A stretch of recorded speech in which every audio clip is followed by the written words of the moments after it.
Welcome to It Is What It Is, a true crime podcast. I'm your host, Shamari. Hopefully you guys had a great week. So this week I just kind of wanted to go back to just like a good old-fashioned show review, because there's a third season of Signs of a Psychopath on Discovery Plus. So I wanted to start that. And I barely just started the show You, I guess, on Netflix. My friend Blake recommended it to me, and I just barely started it, and I was listening to this show, and then this dude talked, and I was like, oh damn, that's kind of like that show, and it just oh wow, and so that's why he got picked. And I honestly didn't know anything about this guy, and we've did the guy who was killing at the same time he was in the same area he was. So without further ado, I'm going to tell you guys about Sean Vincent Gilson. Yeah, he has a weird fucking name. He's from Baton Rouge, Louisiana, and he was killing and doing his thing at the exact same time as Derek Lee Todd. And we did him about 5 months ago-ish, give or take. It was a fan pick. So these two guys were in the same town, the same area, not the same exact place, same area, same time. I don't believe they were friends. Okay, so he has a total of 8 victims, and his span goes from 94 to 2004. So he had a fairly long run. Jesus, I cannot speak tonight. It's Friday, which is my favorite day, and I'm literally just trying to make it through the rest of my work day so I can leave. So I'm a little over it today. It's been one of those weeks. Anyway, so he was born in June 24th of 1962 in Baton Rouge, Louisiana. He was raised by his mom and his grandparents because his father abandoned the family soon after. He had experiences with anger and rage. His neighbors, when he was younger, one of his neighbors said that she heard him outside at 3 o'clock in the morning, beating on the garbage cans, which at 3 o'clock in the morning, if the neighborhood boy is beating on garbage cans, I'm fucking hitting you. And then going about my day. So, sorry about that pause there. Goodness, I had to move my car. They're redoing the painting in the parking lot of my work. Anywho, so during his first murder trial in 2004, not his first, during his trial, Jesus, his mom got on the stand and testified that he was a well-behaved, well-adjusted, good boy with good grades, and that he was just oh so perfect. His mother also is quoted saying, quote, "I used to call him my blue-eyed angel. This is the person I love the most in the world." Oh, that's kind of cute, end quote. Kind of cute. Not kind of cute, because I'll tell you what he says about his mom, and it changes that whole thing. His rap sheet began in the 80s when he was 17 with minor infractions. He had a couple DUIs. He smoked the devil's lettuce. He had contempted court. Believe me, if you watch this episode and hear him talk, you know why. He committed his first murder in 94. So when he was younger, why I say that he was not some sweet, innocent little baby boy, like his mom said, in the episode, they're like, "Oh, tell us about your childhood and your mom." This sick fuck is like, I used to bury motorboat his mom. He's like, I used to just bury my head in there, and everybody would think I was sweet and nice and everything else, and little did they know that I'm getting my little chub off. So weird. And then she was like, the cop was like, "So do you think it's normal to want to fuck your mom?" Not such blunt words. And he's like, "Oh yeah. If any guy tells you they didn't want to fuck their mom, they're lying." And I was like, oh my God. Reminded me of Norman Bates. Once again, that is the scariest show. You really believe he is going to fuck his mom for like the first 3-4 seasons. At least till she is dead. You believe they're going to have sexual relations. So anyway, he had a little Norman Bates moment. And he talked about, like, if he killed his mom or anything like that, that he would, like, not report it like Norman and use her as, like, a human Barbie doll, because he was into necrophilia and, like, all the dead stuff. And playing with dead bodies and taking pictures and changing them and all that stuff. So he was just gross. So he says that he started killing because of quote unquote stress.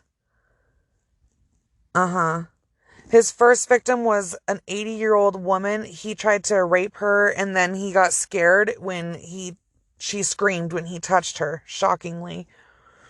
And so to stop her from screaming, he slit her throat and stabbed her 50 times and left her body there at the residence in the old folks' home in which she resided in. Now, this is the one that made me think of that You show. In 1999, he stalked a woman after he saw her jogging. That's literally the interaction that they had. He saw her jogging and was just hooked and couldn't get off of, like, the thought of her. He spent 3 weeks stalking this chick. And on May 30th at 5:30 in the morning, he saw her. She was only 52 years old. She was jogging down the road. He hit her with his car and knocked her into the ditch. Her body was found 2 days later off the highway in St. James Parish. Like, oh God. When he hit her, he put a plastic bag over her head to, like, suffocate her. And then he put her in the car, drove her to an off road, like, I'm not exactly sure, like an off area road, where he raped her and then killed her and then put her nude corpse in the trunk of his car and left her there until he dumped her 2 days later. So she literally sat in the back of his car for 2 days. And then from that killing, he goes on to do 5 more. So, oh, hold on. Okay. Yeah. Anyway. So the reason he got caught, because all his cases obviously went cold too, was they were paying a lot of attention to Derek Lee Todd. And there were victims that they couldn't get him for. And they were like, well, okay, well, who does she belong to then? And then they were like, there has to be a second person. Bam. Leads on to this. Which is just insane to think that at the same time, even though Derek Todd started his spree like 2 years before he did, still same time, same place. Coincidence. His last victim was in February, and she was 43 years old. She was the 8th and final, and she was raped and strangled with a neon tie rope. God, I hate it. When she was deceased, he mutilated her body. He slashed her breast, cut off her left nipple, gouged out a tattoo on her right thigh, and severed her arm at the elbow.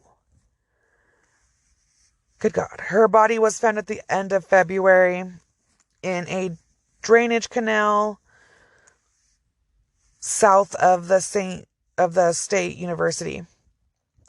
So when he got caught and put into jail, the last victim's friend started communicating with him while he was in jail. And he never even was like, oh, dude, I'm so sorry about me murdering your friend. In one of the letters, he wrote, quote, she was so drunk it only took about a minute and a half to succumb to unconsciousness and then death. Honestly, her last words were, quote, I can't breathe. I still I still puzzle over the post-mortem dismemberment and cutting. There must be something deep inside my subconscious that really needs that kind of remarkable action. Her friend died in '05, and but my God, stutter much. But before she died, because she died of AIDS, she turned over all the letters that her and Gillis had been exchanging over their time.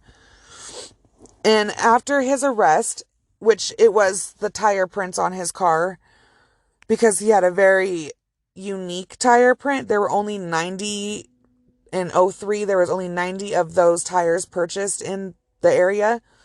And then they got a DNA swab and bam, bam, bam. Thank you, ma'am. And so he was matched that way through DNA and him just speaking. When they went to his house, they found 45 digital photos on his computer of his last victim. And it is him positioning her corpse. Like, he does a photo shoot with her corpse where he does, like, half of her legs are out of the trunk, and then the top half of her is out of the trunk, and then he takes her out of the trunk, puts her against something, and does some more. And then he thinks of, like, crime scene stuff he's seen and reenacts that. And so he puts her into different positions. And he said, while he was being interviewed, that you would be amazed at the movability of a dead woman compared to when she's alive.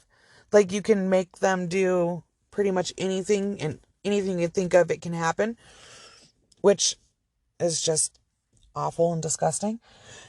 And then when he was also being interviewed, yep, that was me locking my doors, don't judge.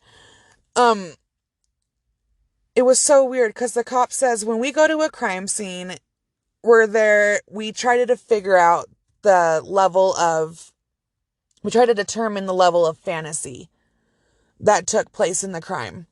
And he kind of like scoffs a little bit, like, huh. And then he says, where was I in between Hitchcock and Disney? Like, that's okay. Like, whatever.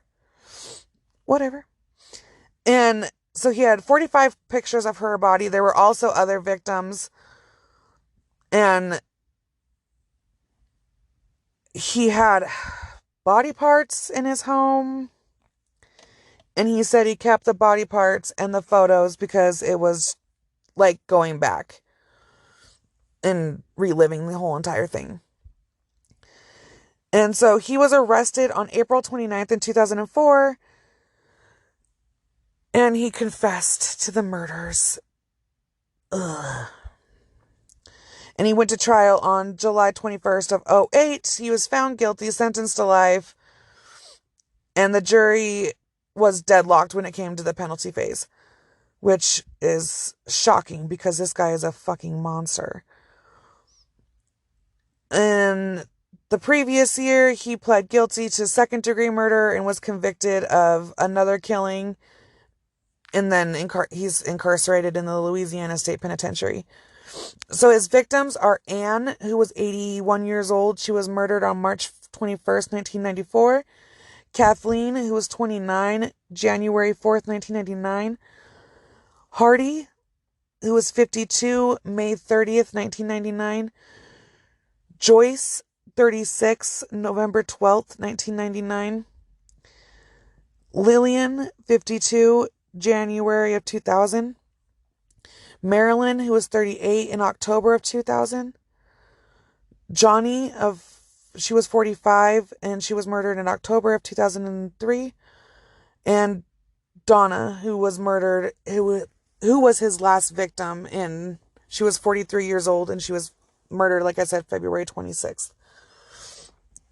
Like, stalking is so weird. Like, if you've never stalked anyone, it's weird. And I've never, like, professionally stalked anyone, like, for real.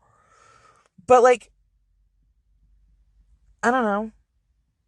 that just seems so creepy. And like I said, I just started the whole like I'm literally on episode 2, I think, of season 1. Barely just started it.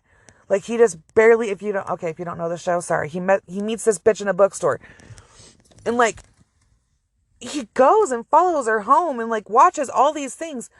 And like just the shit he says in his head is so crazy to think that like there are people out there that come up with shit. Like they have conversations, they have thoughts, and they're like, oh, this is how I perceive this interaction, or this is like, and that is just to go spend your day following someone who doesn't even know you exist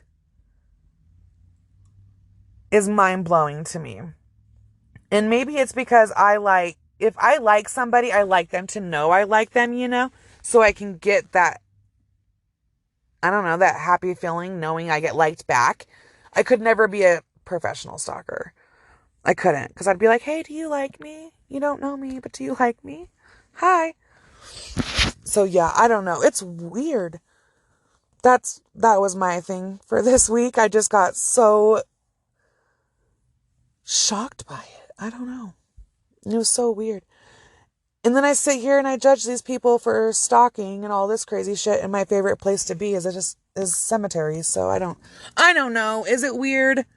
Yeah, it is to stalk people. It is. Hanging out in cemeteries? No. Stalking? Yes. I don't know. Dude is so weird. And Gillis? Like his name made me giggle. I know it's his last name, like still. I don't know. It made me laugh. I'm weird. Anywho, that was this week's episode. So like I said, it's Friday. So on Fridays, and believe me, you are not going to want to miss this episode of Jeff and Greg because it's my buddy Ebes, my best friend's cousin. And he is fucking hilarious. Not only is he an amazing rapper, MC, I don't know what they go by, but he's super, super, super funny. So you're definitely going to want to check out this episode that they release because it's going to be funny. Hands down. And if it's not, I don't know. Maybe they should quit because that'd be super weird if it's not. So it's Friday. Go watch the live from them. And oh my God, I was going to say something about them. Oh yeah. So they don't like the fact that I talk about how old they are. But then again, they do things like eat antacids during a podcast. After being over the age limit you should be to eat Jack in the Box at a late hour. You can only eat Jack in the Box after 5 in your 20s. After that, everybody knows it's death, especially when you get tacos from Jack in the Box. What the fuck are you getting a taco from Jack in the Box for? You get a burger. I don't know. Like I said, I don't know these men's lives. Anyway. So, yeah, go check out their live video. It's super funny. It's what I look forward to every Friday night. It's like about 10 minutes of my life. So, go check it out and then check out their new episode because I am literally waiting on pins and needles for it. I'm so excited. Eves put it on Facebook just yesterday, and now I'm just tickled pink. I cannot wait. But other than that, there's a concert going to be on the 28th or 29th. It's May Day. I have newly discovered this person in my ears, and I adore it, and I like him a lot. So me and my brother are going, and it's going to be a super fun time. So if you're going to go to that, say what up, because we'll be there. And that's about it, I think. I hope everybody has a great weekend. Stay safe. And yeah. I love every single one of you. And have a great week. Bye.